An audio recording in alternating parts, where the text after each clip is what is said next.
Hey, Don.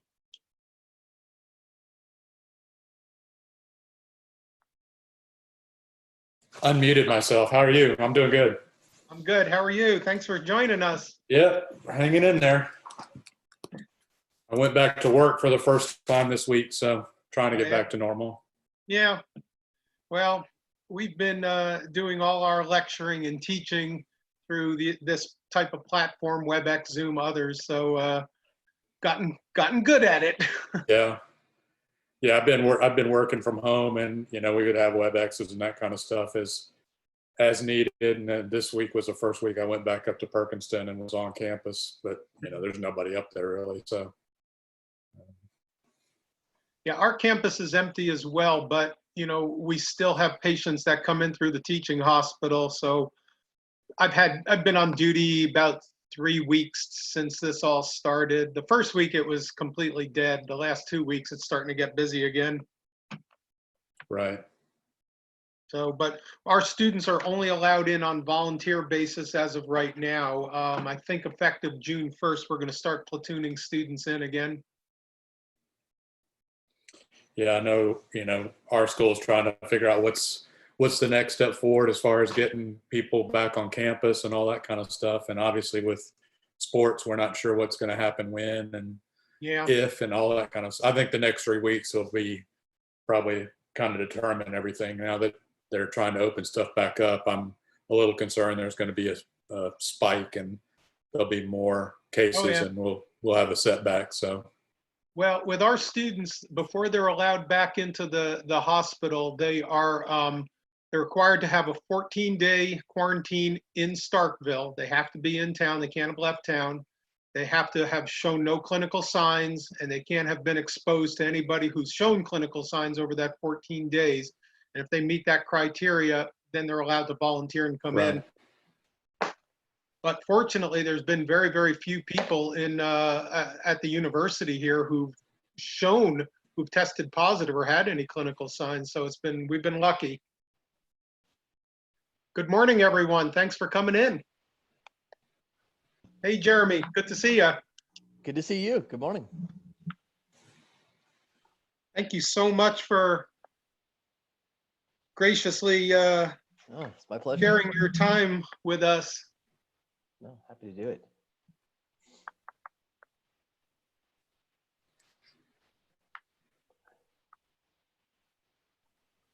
I think we're expecting a pretty good turnout. Yeah, it looks like you're already getting one. Yeah. Pretty good for a Saturday morning Zoom call. Good morning, everybody. How are you guys doing? Good morning. Very good. Good morning. Hey, Michael, thank you for sending me the link. I appreciate it. Of course. I just want to let you know that I've interviewed Jeremy Beer before on Baseball and BBQ podcast, and I want to thank him for that interview. And I was supposed to meet him in Arizona when I was there, and he was out of town. But I was so glad to meet you virtually, Jeremy. Jeff, I think that was the last time I was out of town, was when you came through in February for spring training. I don't know if I've been out of town since, unfortunately. Yeah. It's nice to meet you. Same here. Seems to be the way things are going right now. Yeah. One of the people that's going to join us, Jeremy, is Bob Kendrick, the president of the Negro League Baseball Museum. I invited him too. It's great. Yeah. And I was hoping maybe he could share a little bit of information with us about the grave marker that was recently placed. Yeah. Yeah, I would like that. I wrote the epitaph for that grave marker. It's nice. I was looking forward to going to the May 2nd ceremony that didn't happen. So Well, I saw the picture. It's gorgeous. Yeah, it looks good. It looks good. I actually live near Indianapolis. I have not seen it, but I know I live right nearby it. So maybe someday you'll get to come up and see it, Jeremy. Yeah, definitely. Well, it'll be one of the first things I do when I get traveling again, which actually isn't that. We'll have to make a date, or have to meet up somehow. Meet at the cemetery. Classic date. Could be, yeah, sure. Great. Ryan, you live in Indiana. How far are you away from Indianapolis? I'm about 40 miles away, Michael. Yeah. Okay. Yeah. So I've attended games at Busch Stadium where Charleston used to play. So of course it's no longer there. It's an apartment. It's an apartment complex. So Yep. Yep. I think we'll wait a few minutes for some people who may be new to Zoom or WebEx or these things. Give everybody a chance to try to figure out how to log on if they're not familiar with it. thank you for recording. You bet. I think Jason Schwartz, who sets this up, I think he set it to automatically record. So Yeah, he's a good guy. yeah, I don't know if any of you guys have attended any of these virtual SABR meetings before. I've attended 2 of them prior to this, and they've gone smoothly, thankfully. I've attended all of them that I can, so I literally lost track of how many I've attended. I attended a couple of them myself. Really good. Yeah.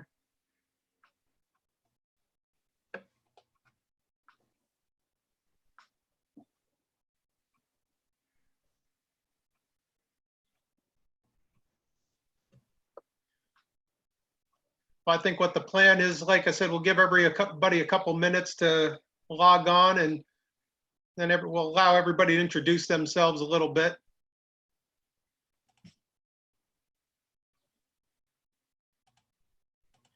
Don Hammock and I are both teach at universities, so we were both talking before everybody came on how this is kind of becoming kind of the normal now for us. All of our lectures have been, for the last 2 months, have been online. And here at Mississippi State University, we're told until September, this is going to be the mandate that all of our lectures have to be either pre-recorded or given online live. So we're learning a lot, at least. Yeah, I work at Mississippi Gulf Coast Community College, and I don't actually teach, but I spent a huge chunk of time a couple weeks ago on phone interviews for a new basketball coach. That was, 2 days worth of probably about 10 hours altogether on, staring at little boxes like we're doing now. So The Brady Bunch screen, we call it now. yeah.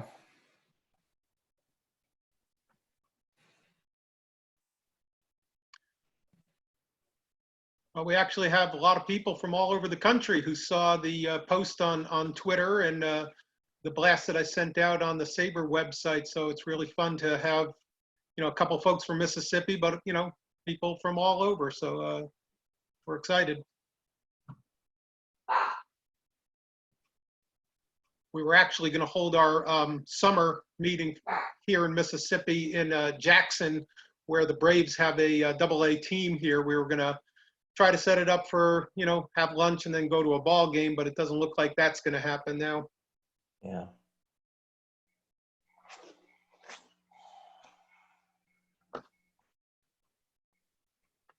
I was fortunate. I took my kids to the last baseball game on campus before all this happened.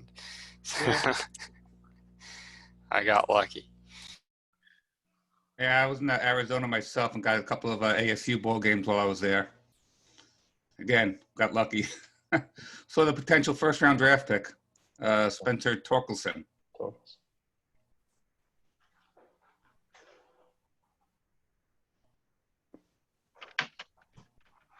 right, well, while people are joining us, why don't we start, let everybody introduce themselves a little bit, tell us where you're coming from, and maybe tell us what you're missing most about MLB so far this season. I'll go ahead and start. My name is Michael Jaffe. I live here in Starkville, Mississippi, where the chapter is the home right now. We founded this chapter in basically December, had our first meeting in SABR Day.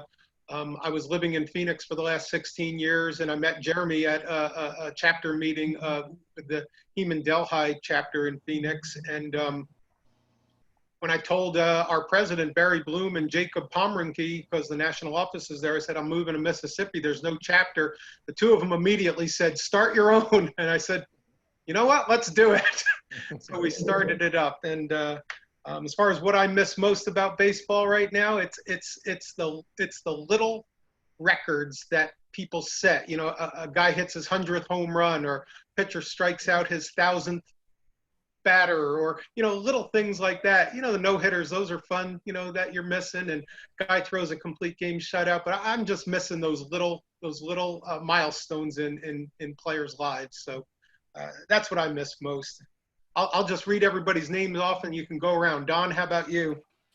Yeah, I live in Biloxi, Mississippi. I work at Mississippi Gulf Coast Community College, like I said, which is about 40 minutes up the road in a little town called Perkinston, just south of Wiggins, where Dizzy Dean is buried. He married a girl from up there in actually Bond, Mississippi, and settled there when he was done playing. And I work in the athletic department. I am the sports information director, which means I basically the communications guy for the college athletic programs. We got 10 teams, and I'm a Washington Nationals fan, so obviously I've missed the ring ceremony and pennant raising and all that kind of stuff this year. That's been disappointing, and you know, just the regular day-to-day stuff of mostly our teams, our baseball and softball teams. It's always fun for me that I get paid to go sit at the ballpark and talk about and sometimes broadcast and write about baseball. So I miss all that stuff, obviously. They'll raise the banner still. It just means they may be defending champions a lot longer than anybody expected without actually having to defend it. All right, Mike Griffin.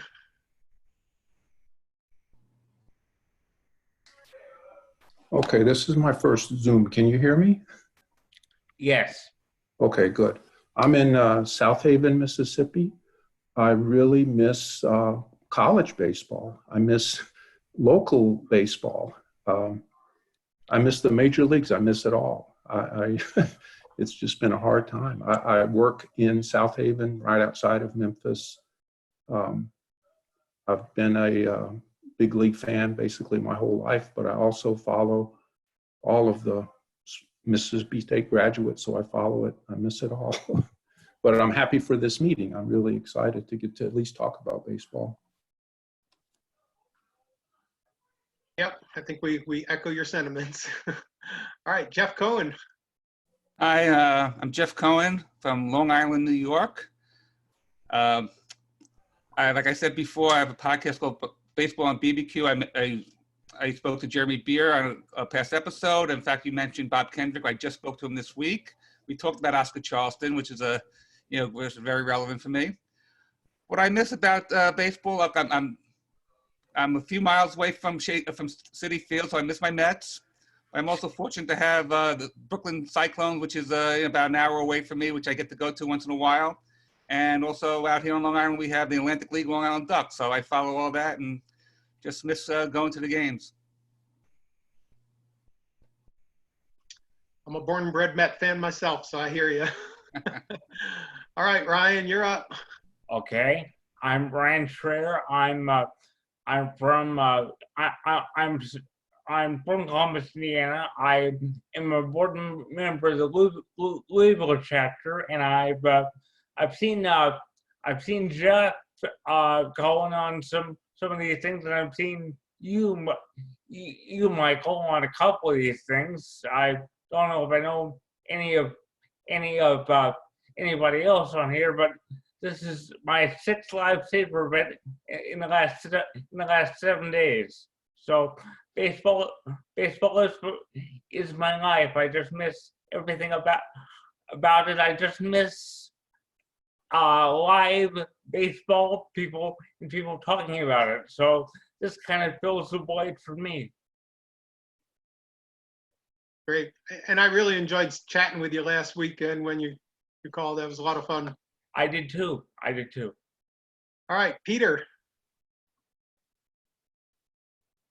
He's muted. I'm coming off. Okay, I'm Peter Cottrell. I'm with the Bob Davids chapter in DC. I live in Gaithersburg, Maryland. I'm the IT director for the city of Gaithersburg. So I've been pretty busy the last 9 weeks and haven't had as much time to devote to baseball as I might like. I miss watching, quick pitch every morning on MLB and catching up on the scores. But I have enjoyed, the rebroadcast that MLB's been having. It's nice to hear Mel Allen again, and all the old announcers, seeing some 80s baseball, whatever. Our chapter has also had Zoom events. I've seen some of the people here on those. We have at least one a month, and we're trying to ramp up some more. So I think this is a great positive side effect of a really negative kind of thing, but.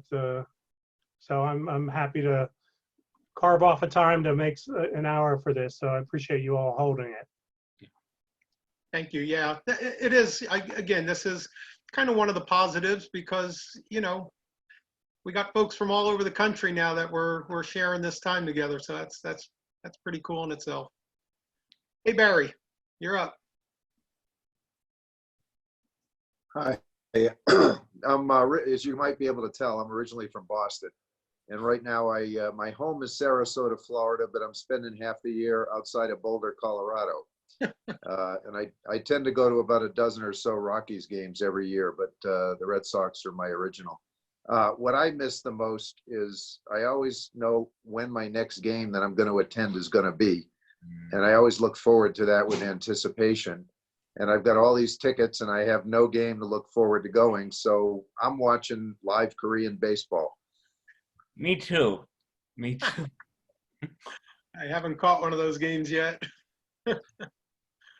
Those unused tickets are kind of sad. Yeah. Hey, Jay, where are you coming from? Oh, I live in Kirkland, Washington. I'm now a Mariners fan, but grew up just outside of Cooperstown as a Yankees fan. This year, I'm heavily involved with the Negro Leagues Centennial. The exhibit that's going on at the Negro Leagues Baseball Museum is my exhibit. And recently was interviewed on a Mississippi radio station, and here to talk a little bit about the Negro Leagues if the opportunity arises.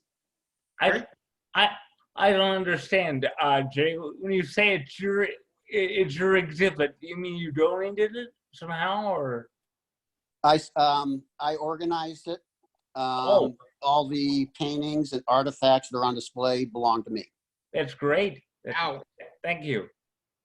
Wow, you're probably familiar with why we named our chapter after Cool Papa Bell then, aren't you? I am.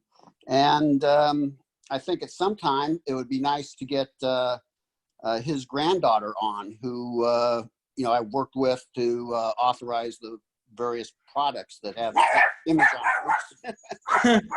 it. For those of you that don't know, Cool Papa Bell was born here in Starkville, Mississippi. Even though he only lived here till he was about, in his late teens, but this is his birthplace. So that was one of the reasons why we considered his name for our chapter, and I think he's worthy of it. Yeah. Well, his granddaughter is very nice. So if you ever have the opportunity, I'll try to introduce you. That would be wonderful. That would be great. Does she live around here, around Mississippi? Or no, she doesn't. She seems to have two homes, Philadelphia and Washington, D.C. Ah, okay. We can get her on a WebEx then. Sure. All right. Hi, Meredith. How are you? Hi, everybody. Thanks very much for having this. I've been really excited about this. I live in Washington, D.C., grew up in Chicago area. I'm a big Nats fan right now, kind of put the White Sox and Cubs behind me. And was said, miss the ceremonies. I was at opening day at spring training. So I'm really glad, looking in retrospect, that I was. I also went to the Caribbean Baseball Series. I do that every year. And so I've had some baseball this year, but what I have season tickets also. So the tickets will work out, however this is going to work out. But I miss watching the guys. I really enjoy watching each of them develop or change over the season, watching the team as it moves together. I really enjoy, that's what I really come to enjoy, is just watching how it works out, watching how the guys are doing or not doing. And then of course the pitching staff. I sit right behind home plate, but up a little bit. So I'm really trying to learn, or have been learning pitches, and that's been kind of fun. And then watching the other teams come in.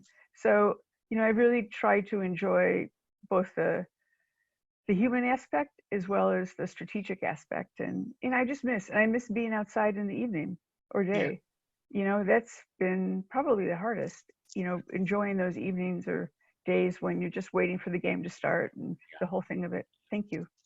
Yeah. I think we all miss those things too. Yes. Yeah. All right, Marcus, where are you coming from and what do you miss about baseball? You're muted. Hey, well, I'm from Biloxi, and I'm missing everything that Meredith just said. But I would say, one thing I like to do in the evenings is just go out for a walk or a bike ride and listen to a game. The Reds are my team, and just using the MLB app to listen to the radio stream broadcast. It's just like a friendly companion each evening to listen to. I agree. There's nothing better than a good radio broadcaster who can really describe the action. So, a longtime fan of Marty Brenneman, who retired last year and is in the Hall of Fame. So, it's a different radio experience. But I'm a fan of Jeff Brantley, who's a longtime color commentator for him and pitched at Mississippi State here. Yeah. The Cowboy. The Cowboy. That's right. Right. Yes. He likes his ice cream and his ribs. Yes. Montgomery and Boathouse. It's a good combination. Okay, Lorene, where are you coming from? I'm sorry? Is Lorene there? Yes, hi there. Hi, Lorene. I'm in the Chicago chapter, and I really miss Wrigley a lot. Yes. The Cubs posted on Facebook last night. I guess yesterday the organist went in and played a bunch of music. Like everyone in the neighborhood was just, it seemed like normal. Like the pregame music when you go in, like that kind of music, and take me out to the ball game. So that would have been really great to be in that neighborhood while he was doing that. I also miss, we have a lot of minor league teams. So we have so many options for baseball in this area. But I also miss college baseball. And I didn't want to tell you this, Michael, until I got the password, but I'm a Gamecock. So I also miss women's basketball. Had a good chance to win the tournament this year. You did. And college baseball, of course. But I've been to Jackson a couple times for the book festival. I went to the first 2 years they had a book festival, and the timing was good because both weekends there was a game in Pearl, so I got to go to minor league games the night before the book festival. Nice. It was a lot of fun. That sounds like a lot of fun. I've been seeing this book everywhere, and I can't believe I haven't read it yet. So I was so excited when I saw this program. Last night, I emailed Michael last night and said, is it too late? Am I too late to get in? Because of course not. I keep wanting to read this book, and I don't know why I haven't. Well, I can tell you for a fact, and after you hear Jeremy, you're going to run out and buy it. It's fantastic. Yeah, I'm going to probably order it from my local shop today. But as a librarian, there's just too many books. Yeah, you can get it from University of Nebraska Press and Amazon, I know for a fact. Online. Great. All right, Preston, you're a local guy, right? I am a librarian as well, actually. So we've got multiple librarians on here at Mississippi State University. I'm not originally from Mississippi, but I've lived in and out of Mississippi for quite a while. I'm actually an Arizona Diamondbacks fan, although I've never been to Arizona because I did not live in the country in a lot of the 90s. And so it didn't really matter where. There was no local tie-in. So yeah, I'm an Arizona Diamondbacks fan. And interestingly enough, I'm not missing baseball as much as I thought I would, largely because I've expended a lot of energy into writing, which has been good. But what I do really miss is the rehash. The baseball is a sport that you can just rehash it over and over and over again. But you can't do that if you haven't been watching the same game as other people, which is the problem with some of the rebroadcasting. I've been watching a fair bit of rebroadcast, but for the most part, I've just been doing some writing and enjoyed that. That led me to re-up my SABR membership. So I am back here now. And I also do miss the opportunity to go to games. I was supposed to be in Chicago for a conference in a month and was probably going to go to a game while I was there, but needless to say, that will not be happening. So I did get to go to the Nationals game last year in the middle of their 19-31 start. And it tends to be, I don't go to a lot of major league games, but when I do, I tend to see one of the teams that winds up winning the World Series. So I think I should angle to get free tickets from teams next time I'm in town to say, you know, I go to games and a team goes to the World Series or wins the World Series. So you should pay me to come. Haven't tried that yet. Well, please go to a Mets game finally, would you? All right, Tony Oliver.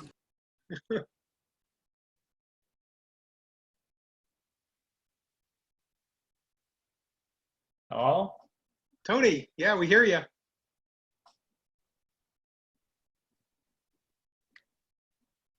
Tony, now we don't hear you.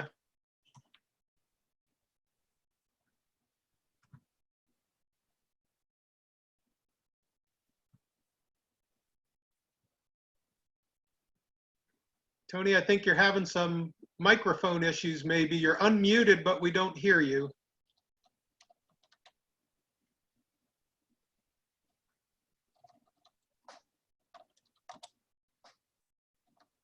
How about now? Now we can. All righty. Yeah, sorry. I'm using my desktop instead of my laptop. It doesn't have a camera. So Tony Oliver from the Sacramento chapter. I'm originally from Puerto Rico, but I've been living here in Sacramento for about 15 years.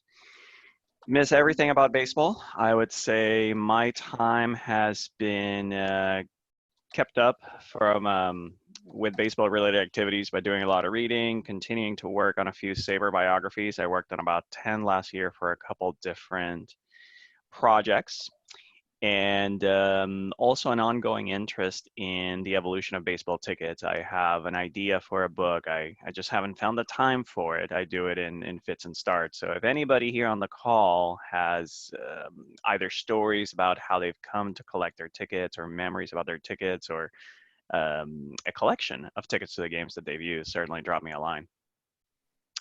And as far as the book, I heard about it through both, I want to say the SABR podcast with Rob Nair, as well as the podcast Baseball by the Book, and immediately went out and got it and read it, and it's immaculately researched and wonderfully written. So it's one of the best baseball biographies I've read, that's for sure. I agree. I agree completely.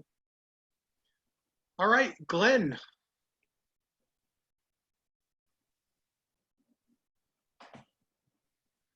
You there, Glenn? You're muted.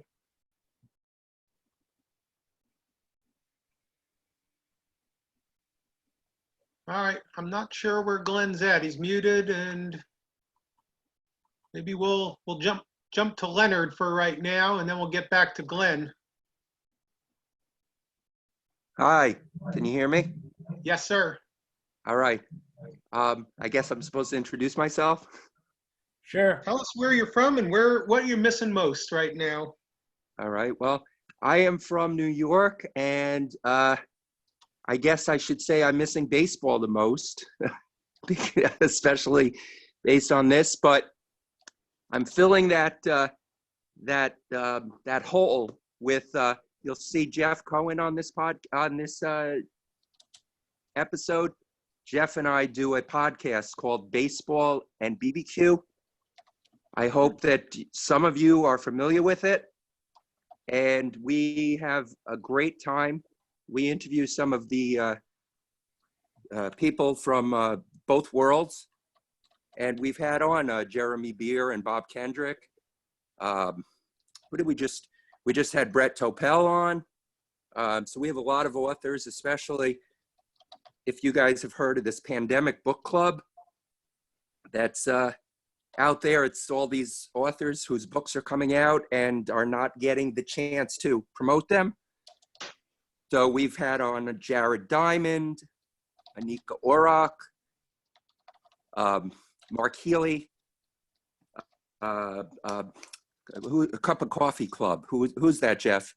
Cup of Coffee Club. I forget the guy's name. Anyway, not to bore you guys, but I hope that you'll listen to the podcast. That's kind of how we're filling our time. We're having some great people on. We just interviewed Bob Kendrick. We're going to have his coming out in June, and hopefully you guys will listen, and I'm very happy to be here with you guys. So thank you. Sure. Glad to have you too. Marlene, you're up. Good morning. I'm Marlene Vogelsang. I'm with the Lefty O'Doul chapter in Oakland, San Francisco Bay Area. And I'm missing, I'm doing a lot of baseball thanks to SABR and the Hall of Fame and books, these, but I'm really missing being at the games and seeing live action and all the people that I've come to consider part of my baseball family over the years. So thanks for doing this. Glad to join you. Yeah, it's funny. When I was growing up, we had partial plan season tickets for the Mets, and the people in your section, you just get to know them you see them every game, and you really just get to know them, and they become a little bit of your family extended. All right, Glenn, are you there? Can you hear us? And can you unmute? Glenn is from nearby Starkville. He lives in Columbus, Mississippi. He's very close here, and he's becoming a really good friend. I just met him recently, so maybe having some computer issues, but we're glad to have you here if you can hear us, Glenn. Okay, Jeremy, would you introduce yourself and tell us a little about yourself, and what are you missing most about baseball right now? Yeah, my name's Jeremy Beer. I live in Phoenix. Met Michael at a chapter meeting here a few months ago. Maybe that was last year, actually.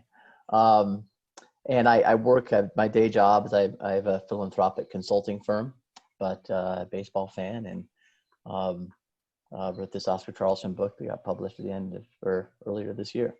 When was it? When did it get published? End of last year. That's it. November 2019. I am missing everything everybody said here about baseball, but in particular, my wife and I do, God bless her, every other year we do a minor league baseball road trip. And this summer was the year of our next road trip. It's going to be through the high Midwest, the upper Midwest. Had it all planned out, and that's gone. So I really I love minor league baseball in particular. And it was already going to be a bad year for minor league baseball because of Major League Baseball. And now it's going to be obviously probably even no minor league baseball season at all, perhaps. So that's all very depressing, but I'm glad to be here with you all and talking about baseball for a while. It's a lot of fun. Thanks for having me. I think I can speak for everybody. We are very, very excited to have a chance to hear from you. And, everybody can jump in with some questions, but I'll get it going. And how did Oscar Charleston enter your life? You guys are bonded for life now. Strangely enough, yes, I hope so. Bill James. It's Bill James's fault. Baseball fan like all of you. I'm sure probably most of the people I'm looking at here have read Bill James's new historical baseball abstract. You at least flipped through it. And so that was like 20 years ago now that it came out. So it was probably 15 years ago or so that I'd gotten around to going through it. And James gives his top 100 list of all time in that book.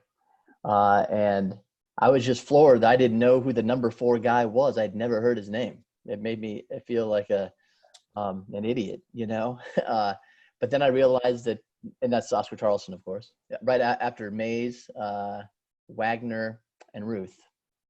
Not in that order. I think it goes Ruth, Mays, Wagner, if I recall correctly. So how was it I didn't know who the number 4 player of all time was? This can't be possible. And then, but nobody I knew who Oscar Charleston was. Baseball fans, sports fans. So then I realized I did some research and I realized he's from Indiana, which is where I'm from, which made me even more angry because I prided myself on knowing who all the great players from Indiana were. Somebody was on here earlier saying how they follow all the Mississippi State players. I think it was Mike, right?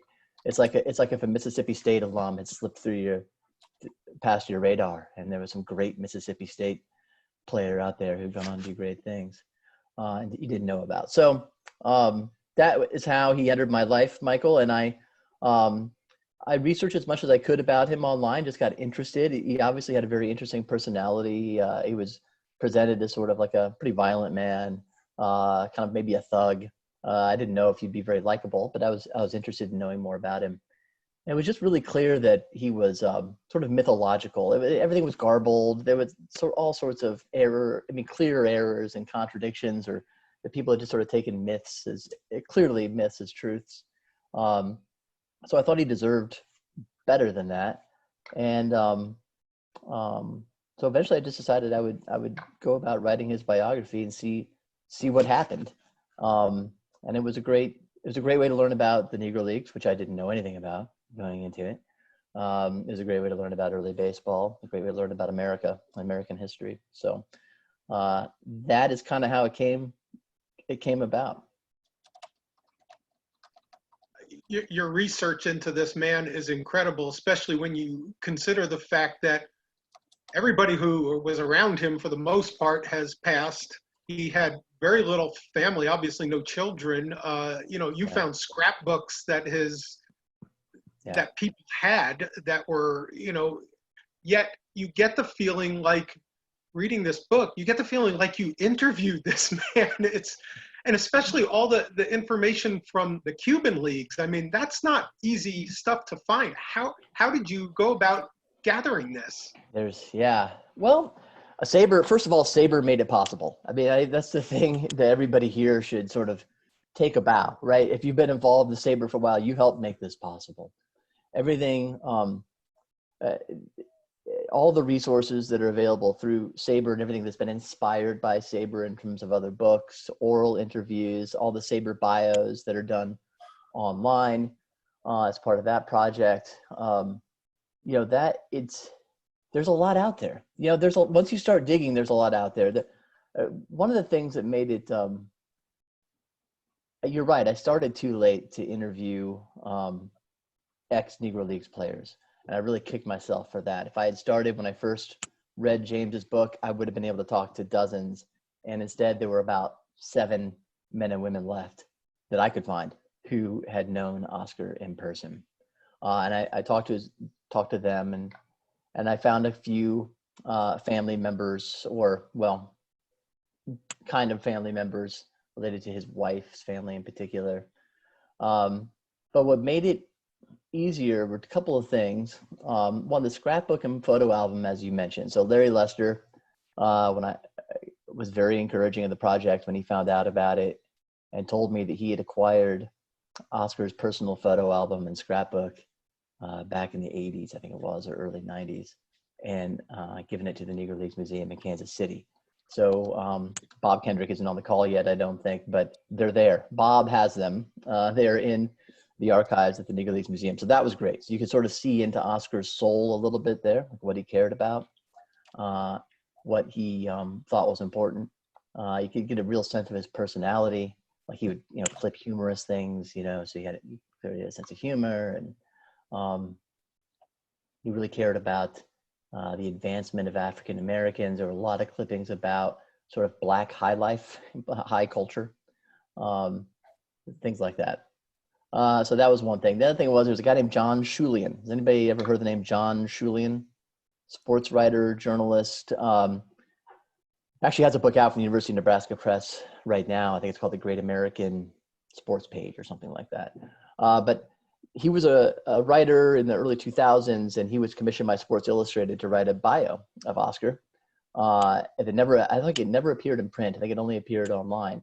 But he had done a lot of great research. He's a real journalist. He'd talked to a lot of guys like Double Duty Radcliffe and Buck O'Neill and former players for Oscar. And he had all that stuff still and was willing to share it, shipped me a box of his interview transcripts and notes. That led me to all sorts of things, but it was a way, Michael, for me to essentially interview the same people that John interviewed. I mean, I had all those notes. So that was a tremendous find. And then the third thing is, everything's been digitized now. If you really want, and if you have the time to dig into old newspapers and you want to do the real research, 90% of them, 80%, I don't know what the real number is, but some high percentage are available through newspapers.com or ProQuest. So for a little bit of either through your library or a subscription on your part, you can very quickly search all the newspapers in 1932, for Oscar Charleston and find where his name comes up. And that allowed me to find things like how he'd been hospitalized in Joplin, Missouri in 1954, the year he died, so he's already feeling sick a couple of months before he does end up dying. That would have been impossible 20 years ago. It may have more or less, even 10 years ago, maybe that would have been hard, but that's a huge advantage we have now. So, all those things, Michael, and it's, you can piece it together if you take the time to do it, but it's not as impossible as it would have been. I've been saying this to people on these interviews that, it would have been way harder to write Oscar's life in 1954, the day after he died, than it is today, oddly enough. The stats, that's the other thing I think everybody probably on here knows it, but if you don't, we have good Negro League statistics. Don't repeat the myth that we can't know how good these guys were. It's impossible. No, we actually have pretty good stats now, thanks to SABR members, thanks to seamheads.com, that's where the best stats are, seamheads.com. If you want Negro League statistics, go there. We don't have every game, but Larry Lester estimates that it depends on the year. Maybe we have now 2/3 to 3/4 of the box scores and hence the stats from games between top tier teams. So we're missing a lot of plate appearances for Oscar against like semi-pro teams, and whatever, but we have a lot of them against top tier teams. So it's certainly a good enough sample size for us to know relative to each other how good these guys were. We also have a lot of good stats against the white major league competition as well. So that's there now. That wouldn't have been there at the time. So that's a long and rambling answer to your question, Michael. You know what I really liked most about the book was it humanized him. It wasn't making him out to be some mythical figure, which some biographies tend to do. The author gets wrapped up that this is the greatest and the greatest ever, but it humanized him. And some of the little anecdotes about the car flipping over and rolling, some of the barnstorming stories, arguments with umpires, and his he had a temper, obviously. Yeah, those are stories that you can only get from other players who were there. Those things don't appear in print. So those interviews that you were talking about, I'm sure some of those came from those probably. Yeah, some came from newspaper stories at the time, actually. So some of them are in print, but haven't been repeated since whenever, 1934. Others came from players, like you said, oral interviews, some of which have appeared in John Holloway's books or Brent Kelly, these collections of oral interviews with African-American players. And if you haven't read those, you're missing out on a treasure trove. It's like the glory of their times, but in the Negro Leagues. And there are probably 7 of these books out there. So some of them are in there, Michael, and then some have not been transcribed. You're right. So there's a great archive. I wonder if anybody on here knows about it. The Happy Chandler Archive at the University of Kentucky. It is an archive of oral interviews done with, it's possible even Cool Papa Bell is one of the people interviewed. There are a few Negro Leagues players. It was just part of people documenting Happy Chandler's life. I don't know why this happened. I don't know the backstory, but if you're interested, it's like if you want to listen to a podcast essentially of maybe Lefty O'Doul is one of the people interviewed. I can't remember everybody who's on there. It's at the UK archives, right. And SABR member William Marshall was the curator for many years, and that was the basis of his book, Baseball, the Pivotal Era, that won the Casey Award in 2000. So yes, it's very thorough. Yes. It's wonderful. And most people don't know about it. Ryan, of course, knows about it, but most people don't know that it exists. So it's free if you want to listen to these things. So anyway, there were some things in there, Michael, that's an example of stuff that hadn't been written down. What about the National Baseball Hall of Fame in Cooperstown? Was there a lot of information on Oscar there? There was some. I mean, the main thing there was just an account of the day he was enshrined in 1976, and the transcript of his sister Catherine, who accepted the award on his behalf. There wasn't a ton. Larry Tighe's papers from his book on Satchel Paige, his biography of Satchel Paige, are at Cooperstown, and there was some good stuff in there. I spent a week in the Cooperstown archives, and once again, my long-suffering wife spent that week with me. She actually enjoyed it. It was good for some context and background. It wasn't as much, I will say, yeah, there wasn't as much in there as I had hoped that was like really good first-rate sports material. And one of the things one of my principles in writing the book was not to trust any secondary source if I could help it. Because it was clear just when I started it that most of them a lot of secondary sources were unreliable, and nothing malicious. It's just a telephone game had been played, right? And so I didn't want to trust any secondary source. Mostly the Hall of Fame stuff was secondary sources, but it would help drive me back to primary sources. The Branch Rickey archive at the Library of Congress had some really good stuff for me, because Oscar had been connected with Branch Rickey with the Brooklyn Brown Dodgers. And then some scattered archives here, and like little things here and there, like Howard University has Ed Bolden's papers. Ed Bolden was the owner and manager of the Hilldale Club, and his papers are at Howard University. There was some good stuff in there. So there's probably other stuff I didn't find. And you mentioned the Cuban Leagues. I really was mainly limited in the Cuban League stuff to some other research SABR members had done, as well as Oscar's scrapbook and photo album, because those newspapers had not been digitized. So I missed a lot.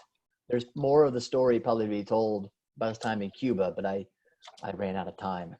I wasn't going to go to Havana, basically, to dig through. I was actually amazed by how much he played down in Cuba, until I read the book. I mean, you always know about the players that play there, but I didn't realize there was quite that much. Did you come across many movie reels or anything, actual interviews with him or seeing him play? No. Gosh, I would love to find that. If anybody has any leads, no video and no audio.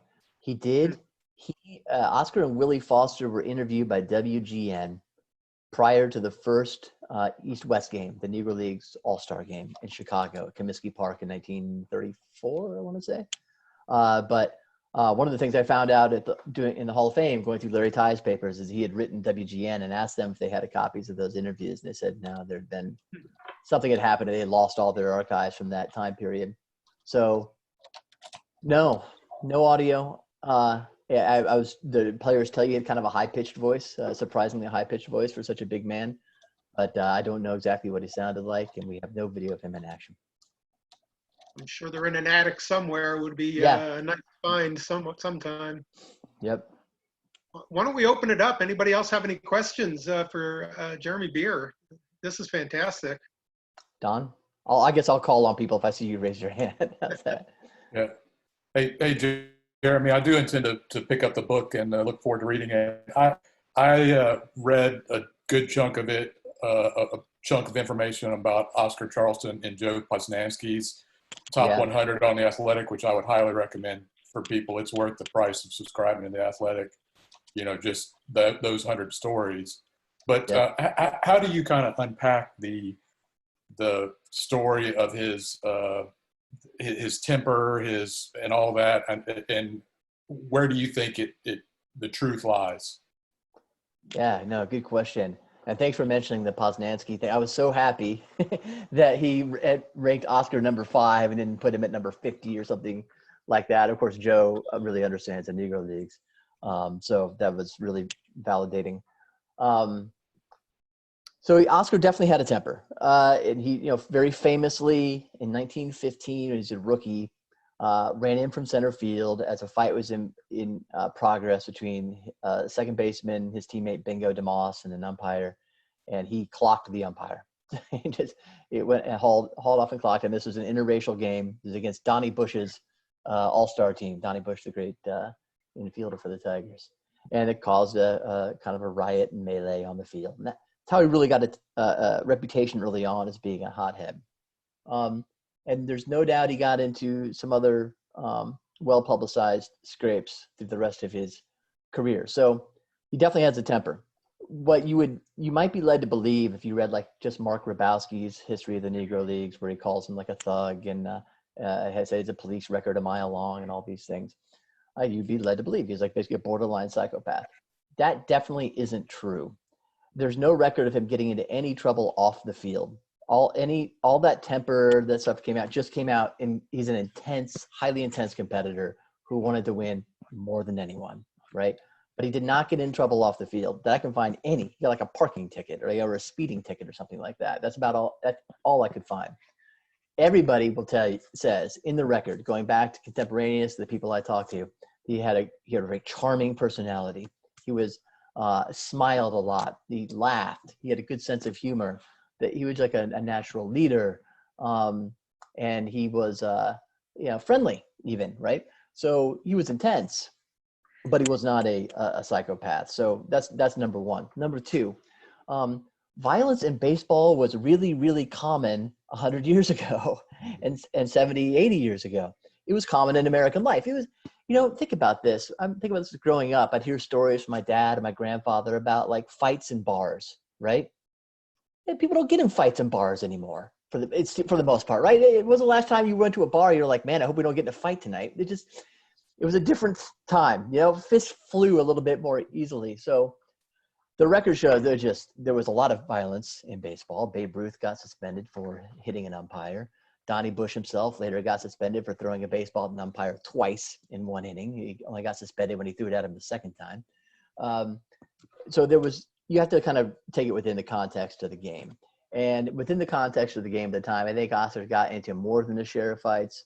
I'm not sure that he started more than his share. He was always happy to join a fight. He liked to fight. He was a boxing fan. He was good at it, and he loved to defend his teammates. All those things together made him more than happy to get into a fight if one was going. He started probably maybe a little bit more than he should have, but not some like gigantically higher proportion. So yeah, he's a guy who's an intense competitor, had a little bit of a temper, maybe more than a little bit on the field, but mainly was an intense competitor. That's how I would look at it, if that answers your question. Yeah, I think particularly umpires weren't seen as some, now if you bump an umpire, you're in big trouble. Back then, it didn't happen all the time, but guys would hit umpires. Yeah. And so that was definitely more acceptable then. Even, it's not like people were cheering. Well, people may be cheering for hitting umpires, but, that wasn't like a societal thing, that it was just, they were totally sacrosanct and you couldn't do anything with them. But just the word I was going to use, exactly, which is why a lot of umpires in the Negro Leagues packed pistols. They and it's one of the stories that Oscar tells one time. He went up to an umpire, got in his face, so he's going to threaten to, I'm going to knock your block off, and felt a pistol in his stomach and said, no, you wouldn't be a fool, would you, Mr. Charleston? And he thought that was a funny story. Oscar's sense of humor was such that he thought, that's a great story. He told it to a reporter, and it goes into the paper a few years later. So, it was tough work. Being an umpire at that time, especially in the Negro Leagues, where there wasn't a league to back you up before 1920, and even after 1920, there wasn't a strong league to back you up. It was a really thankless task and a risky task. Could you talk a little bit about, I'm not as familiar as probably a lot of people, just a little bit about the basics, like where he played, his position, just the outline? Sure. Yeah, thank you. Oscar was born in 1896 in Indianapolis. Joined the Army in 1912, went to the Philippines, started his professional baseball league over there in the Manila League. There was an all-black team the 24th Infantry had in the Manila League. And he started his professional career there with another future Hall of Famer named Bullet Joe Rogan. They were on the same team in the Philippines. He came back, got discharged, came back to Indianapolis in 1915, and his Negro Leagues career starts that year with the Indianapolis ABCs. He starts out as a pitcher. He's left-handed, and he had been a great pitcher in the Philippines, so he starts out on the mound. But Babe Ruth in miniature, he's too good in the field and at the plate to keep on the mound, where he's good but not great.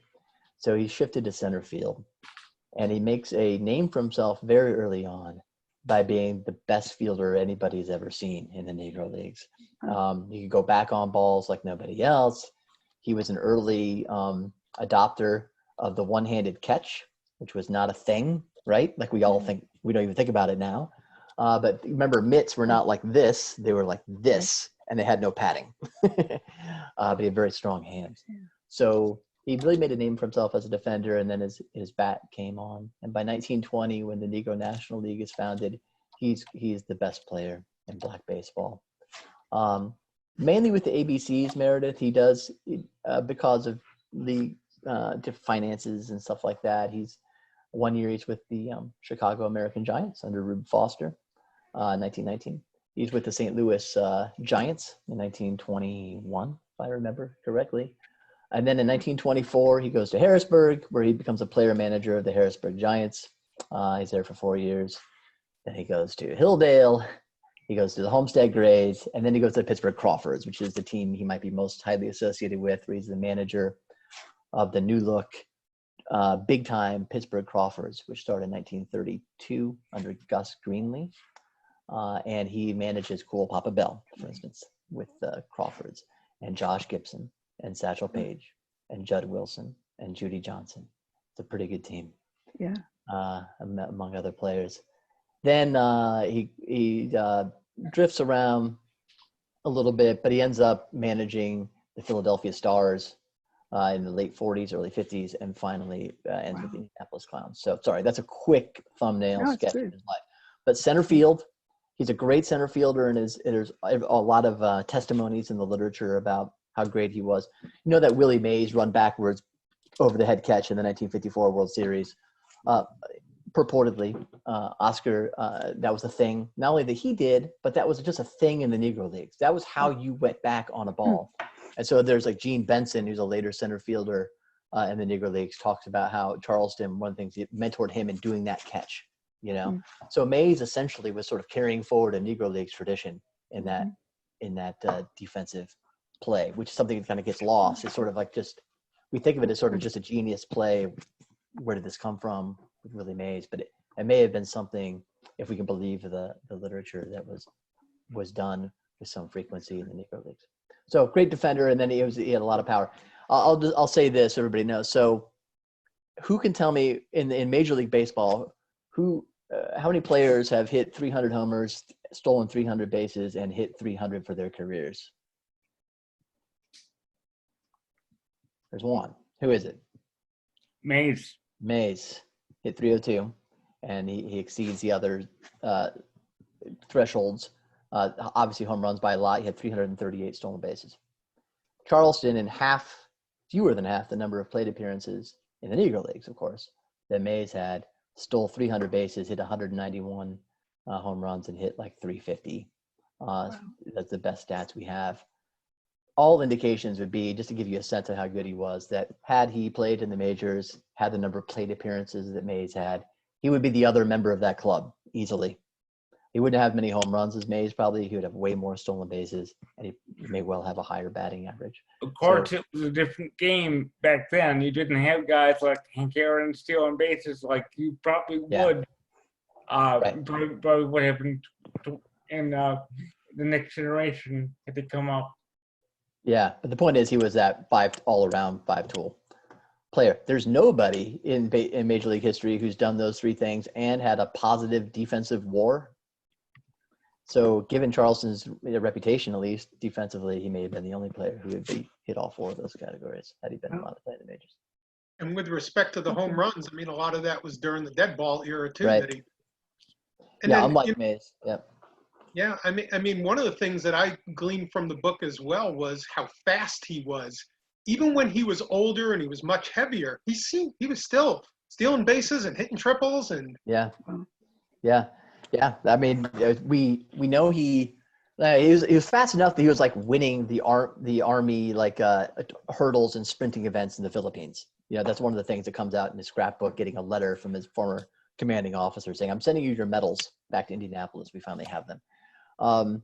Fast enough, like you said, everybody commented on it, and it even late in life when he got heavier.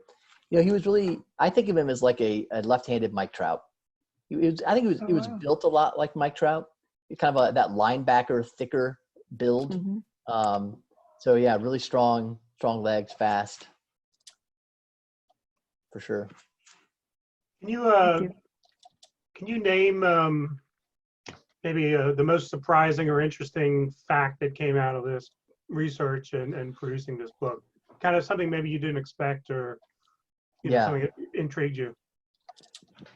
I didn't expect to find that he probably, I think very probably he broke the scouting color line. That wasn't something that had ever been talked about.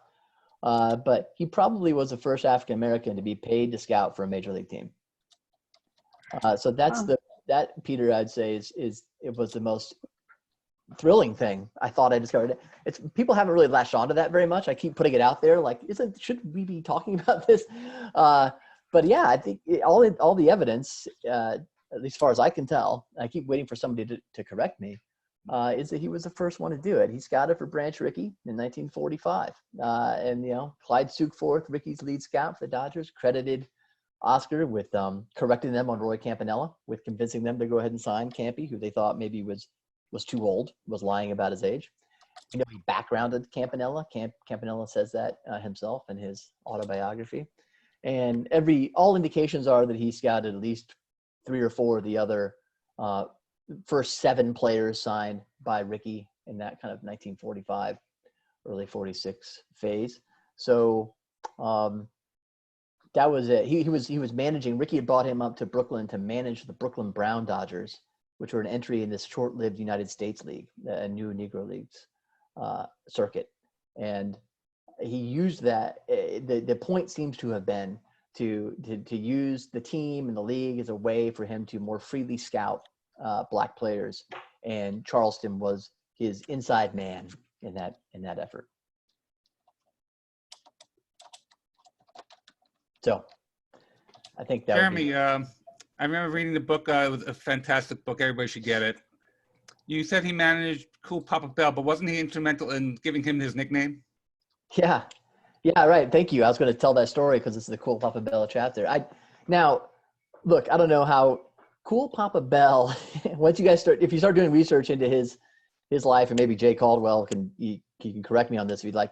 I don't find him the most reliable narrator. Like Cool Papa Bell will tell one story to Riley, and they'll tell another story to somebody else. You do have to kind of weigh the stories, try to figure out maybe what's true here. But I think this is one of the stories that's told. It's the one that I think is maybe most reliable to tell in the book about how he got his nickname. He's a very young player with the St. Louis Stars. I think it's 1922, and they're playing the ABCs in Indianapolis, I believe, and they're getting crushed. They've been crushed the first 3 games of this series, and it's the 4th game they're getting crushed again. And Bell convinces his manager, Big Bill Gatewood, to put him on the mound. Let me have it. Let me have a shot at this. And he strikes out 2 Hall of Famers, future Hall of Famers in a row. Ben Taylor, great first baseman, and Oscar Charleston, who throws his bat down in disgust, is the actual quote from the newspapers of the time. Allegedly Gatewood said, "Man, that's one cool rookie." Somebody else said, "Yeah, he's a cool papa." And there you go. Cool Papa Bell sticks for the rest of his career. That's at least one of the stories about how he got his nickname, Jeff. And thanks for bringing that up. So yes, Oscar striking out. I'm sure if that's true, it bugged Oscar for the rest of his life. Well, it's like the old story about how Cool Papa Bell was so fast he could turn off the lights and be in bed before the light went out. Well, that was a Satchel Paige story because they shared a hotel room on the road one night, and Cool Papa noticed that the light switch kind of didn't connect real well, so he could turn off the light switch, and it took a few seconds for the light to actually go out. So he told Satchel that he could turn off the lights and be in bed before the lights went out. So he knew the switch was busted. And that's where that story came from too. So those are great. The Negro League stories are just phenomenal.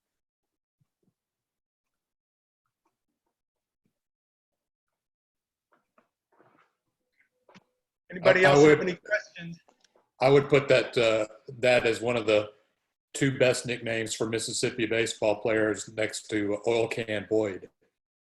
I think he's from Meridian, and you know, Oil Can is a can of beer. That's what it actually is. That's great. Does anybody else have any questions for Jeremy Beer? This is fantastic. Jeremy, could you talk about his career in Cuba? He went down there a lot and seemed like he played year round. Could you talk about how his life was in Cuba? Yeah, and I wish I knew more about it actually, but yeah, he played 10 winters in Cuba, and just one of many. I mean, again, he stands for a lot of other African American players who played year round. You know, as soon as the season's over, you know, your regular season is over with the Negro Leagues. Then usually there's like a month of exhibition play against white teams, guys who are not in the World Series, or even if the World Series is over at some point. And then in November, late November-ish, you head down to Cuba and play for another 3 months or so down there. He was one of those guys.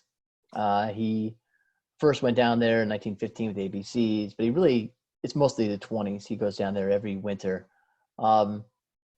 It was, for those who don't know, Cuba was a little more relaxed atmosphere racially. It was a little more friendly to Black players.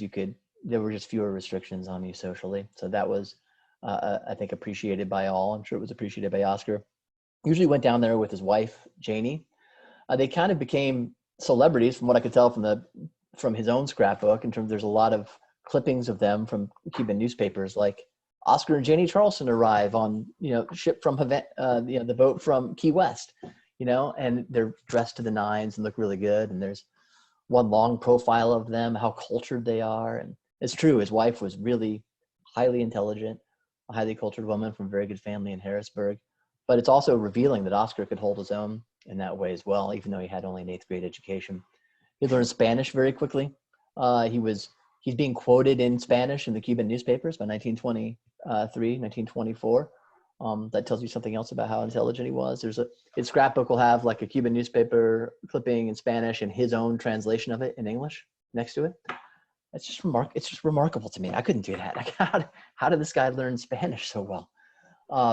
He was revered. He made a big name for himself in Cuba. He was the biggest name in pre-revolutionary Cuban baseball, from what I can tell. At least, certainly among the Yankee players, the ones who came from the States. He played on two of the most legendary teams in Cuban history, the 1923-24 and 22-23 and 23-24 Santa Clara team that just was like the 27 Yankees of Cuban baseball. They just clobbered the competition so much that in one of the seasons, the season was ended early because they already had clinched the flag so early. They just scrapped that season, started a new one, and then Santa Clara won that one as well. So, yeah, very similar reputation though. Otherwise, to his reputation in the States, an incredible fielder, great hitter, very charismatic player on the diamond, and had a lot of friends and charmed people. There's one of the interesting pictures in his photo album is him hanging out with Dolph Luque, the pitcher for the Reds, who was Cuban, of course, who was his manager in Cuba sometimes. And there are some pictures of Luque and a woman I assume was Luque's wife, and Oscar and his wife, apparently, posing like in social situations, like off the field. So that must have been interesting for him to be able to do. One of the things that surprised me most in reading the book was, this man played for decades, and you only really talk about like 1 or 2 leg injuries that he had. He must have been in phenomenal condition. Of course, playing year round makes you in good condition, but also sets you up for injuries. Yeah. He avoided injuries. Yeah, load management was not a thing, and I doubt that he would have thought it should be a thing. you couldn't afford it to be a thing in the Negro Leagues, right? Like there's no disabled list. If you're hurt, you're not going to get paid. You know, you might just get cut and that's it. Yeah, toughness and durability. I mean, that again tells you how he was built. I mean, a lot of that I'm sure is just biology, just his luck of the draw. But it also must have been super tough as well, Michael. It's I know, I was surprised too. Like there's 1 or 2 leg injuries that are mentioned vaguely in the papers, an arm injury that somebody mentions that one of the reasons maybe he had to move to first base is because of an arm injury to his left arm. But it's vague and he never misses many games. Like you said, he's never 2 or 3 games he might miss and that would be it. It's a remarkable record of durability and endurance and stamina. That and his baseball knowledge to be able to be transition as a player manager to a scout and all the other things he did. This man had an incredible baseball IQ. Yeah. You know, I try to emphasize in the book, there's a tradition. There was like a craftsman tradition in the Negro Leagues. You know, this is how we do it. It was something taken very seriously, not a joke, right? They were very sensitive about that, rightly so. You know, Buck O'Neill would say like, "Hey, this is no joke. We had a tradition." Oscar was very, I think, self-conscious about wanting to perpetuate that tradition. His mentor was a man named C.I. Taylor, who was the manager / half owner of the ABCs when he came up. You know, he was a college man. He was a Clark University graduate. All of his brothers were also college graduates and played for him from time to time. You may have heard of Candy Jim Taylor, Ben Taylor, Steel Arm Johnny, I think was the other one. They were military as well. C.I. Taylor had been in the military. So there was some of that spirit comes through in the Rube Foster and C.I. Taylor and some of the early kind of leading figures of the Negro Leagues of we're going to do this the right way. There's a craftsman tradition we are going to take forward. We are professionals. There was like a cult of professionalism around the Negro Leagues as Don Rogeson, his great book, Invisible Men, kind of builds it around that idea. There was this cult of professionalism. I think that's something you wouldn't necessarily think that. I think if you didn't, I didn't, coming into this research, how seriously it was taken. And Oscar, I think, as a military guy, as a, if you're on time, you're 15 minutes too late guy, took that very seriously, Michael. So I think he probably very consciously cultivated that kind of knowledge of the tradition and wanting to pass it on. I just asked on the chat, did you find, maybe you said this, any video, moving footage, whatever it would have been at that point? I didn't, and I'm sorry, I've not been looking at the chat. So if there are other questions in there. No. Sorry, I was just double asking. No, there's none, Meredith, that I found that I know of, that anybody knows of, as far as I can tell. Sadly. Thanks. You'd think Ken Burns would have dug something up. Right. Or maybe he is, so. Yeah. It's one of the things, one of the reasons I kept me going on the book, and I hope it helps to upset, is the idea that there was sort of Page and Gibson and then everybody else when it comes to Negro Leagues. It's not true, obviously, with respect to Oscar, I think, but even with a number of other guys. I hope we can make room in our cultural memories for more than 2 players in Negro Leagues history. Cool Papa Bell, I guess, is probably number 3 in terms of what people know. Yeah. Well, I think everybody who's read this book is hoping that you do another, because your writing style was great. It's a very fun read. It reads very smoothly, and the research was impeccable. So is there another one on the horizon? I know you've written other books, but not baseball. Yeah. The one I'm working on right now isn't baseball, but I do want, I keep saying this publicly now because I want to hold myself to it. I want to do a compendium of Negro League first-hand accounts from the Negro Leagues, the Negro League memoirs, basically, like an anthology, because there's a lot of good stuff. That's one of the great resources for my book, was drawing from those way out of print, maybe self-published or from these tiny publisher books, and just from transcripts that are in archives and never got published. They're great stories. That's where all the great stories are. And the stories of growing up, a lot of these guys, whether it might early on in the 1880s and 90s, stories of their parents having been slaves, or grandparents having been slaves. And then all the on-the-road stories and the interracial contest stories. They're just so rich. They're so rich. So that's the next, hopefully, baseball-related project is an anthology of Negro League memoirs.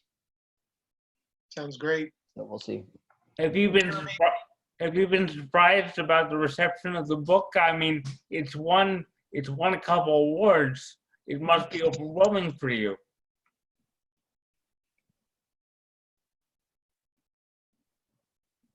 Yes, I did not expect it to win any awards. I'll tell you that. I may have lost my internet connection, but so hopefully you guys can still hear me. Yeah. But yeah, so I have been surprised. It's very gratifying, very gratifying. So thank you. Well, Jeremy, thank you so much for sharing your knowledge and your time with us.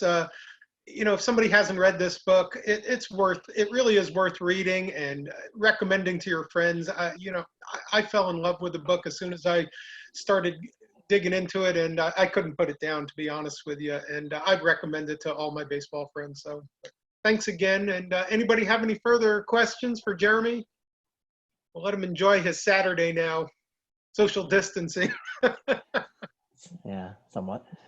Hey, thank you, everyone. I appreciate all the kind words and the interest, and it's been fun to be here. Thank you so much. Thank you, Jeremy. Thanks so much. And thank you everybody for joining us. This was a lot of fun. Thanks, you know, everybody. It was Thank really you. like revisiting the book again. Yeah. Thanks Hopefully for a we'll great try to session. set up another one for our chapter, but hopefully we won't have to, so we can get together in person again. Thanks. All right, well, I'm going to go ahead and end this now. Thank you. Take care. Thanks, Michael. All right, Thank thanks, you. guys. Bye-bye. Bye-bye. Thanks for setting it up, Michael. Oh, of course, this was fun. Yeah, thanks. Thank you very much.